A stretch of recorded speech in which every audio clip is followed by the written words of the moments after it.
पुणे शहरालगत असणाऱ्या वाघोली परिसरातून एक धक्कादायक घटना समोर आली आहे। पोटच्या मुलीने दारू पिण्यास नकार दिल्यामुळे बापाने मुलीचा धारदार शस्त्राने वार करून खून केल्याची घटना समोर आली आहे। या घटनेने परिसरात एकच खळबळ उडाली।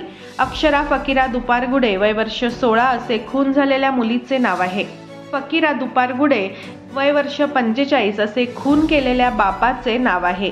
खून केल्यानंतर नराधम बाप घटनास्थळावरून पसार झाला। मात्र पोलिसांनी अवघ्या काही तासात पुण्यातून त्याच्या मुसक्या आवळल्या।